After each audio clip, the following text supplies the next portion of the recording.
So today I wanted to do my first video in a series of video blogs that I was going to do about technology and education. I am a junior in high school right now, and I'm one of the few people that I know in the school that uses any kind of technology on a day-to-day basis outside of a computer lab. I currently use a laptop in school, a cheap Windows one. My other one broke recently, so I'm looking into new options, and I thought I'd make this segueing into what kind of stuff helps with learning and technology, what kind of stuff sometimes hinders, or what helps out there. I don't claim to be an expert in any of this, but I sit through classes every day in school, and I am a high school student.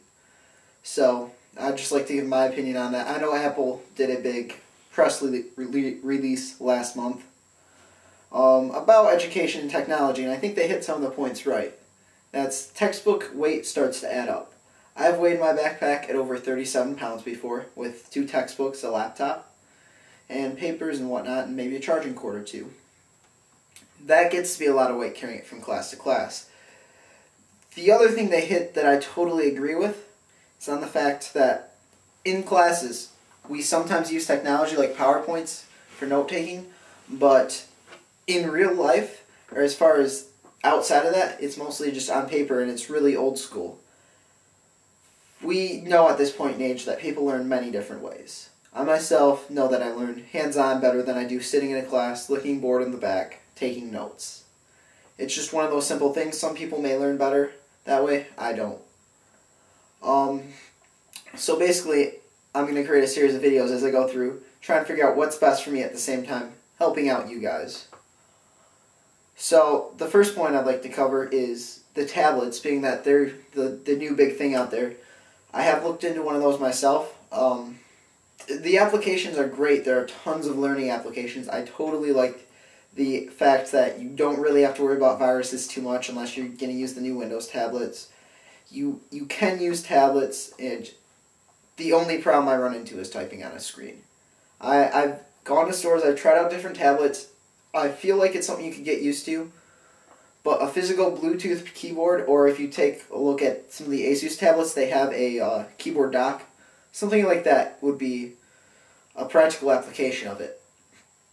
I'm trying to figure out what's best for me at the same time, help you guys out. I'm assuming most people watching this are going to be interested in educational technology. So, one of the other big points I wanted to cover is many schools these days, even if they have technology, some of them don't know how to use it, while other schools will limit you to the point where it's useless. My school, for example, the computers in the school, I can't hook into the school network with my laptop. I bring my cell phone and I turn on Wi-Fi with it.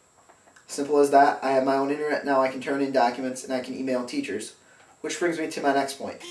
If the inbox is one of such where when I email a teacher, they don't get it for another week because it's going through a spam filter, or they don't get it at all, that's a problem. The other thing is, at my school, we got a virus a year or 2 ago. The computer technicians believe it's from a flash drive. There's no proof of that. Personally, now they won't let anybody plug in any flash drive. So, you want to take a school document? Oh, well, try accessing your email account so you can send it home to yourself to work at home. Nope, can't do that. We blocked that. But yet they don't block Facebook. I'm going to go on about that for a while, but that would just make this video obnoxiously long. So there are a couple things there, big points that I want to address.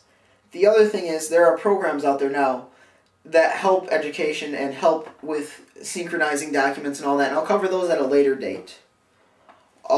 Mainly, I'm doing this because I feel sometimes, you can be an adult, you can go in there, you can be a scientist at all this stuff, but unless you go to the classes, and unless you're the kid in the class going, this is working and this isn't, then you're probably not going to be one of the best people to talk to about it. Not saying I am, though, by any means.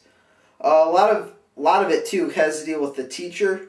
I know some teachers who are they really like technology and they're really good with that. I've had a teacher who does all the notes for the whole class through one PowerPoint online, and you download that PowerPoint, you have all the notes for the whole semester. Love that teacher, love that class. I have other teachers who are like, oh, I don't even know what this does. Ooh, download. Don't want to touch it. You know, that's cool too. There's always those factors to bring in. There's not really much to do about that other than maybe get more used to the hardware or software you're using at that point. But yeah, this video blog has essentially been me talking for about 6 minutes now. This is the first in a series. I'm going to address smaller, more pinpoint topics at that time, but this is just kind of an overlay of why technology can help education, and at the same time, what can help and what doesn't through my experience. I'm personally looking at a new solution considering my laptop died. I'm currently borrowing family members, so I'm looking at new solutions for that, and I'm kind of open to suggestions at this point and looking at ideas.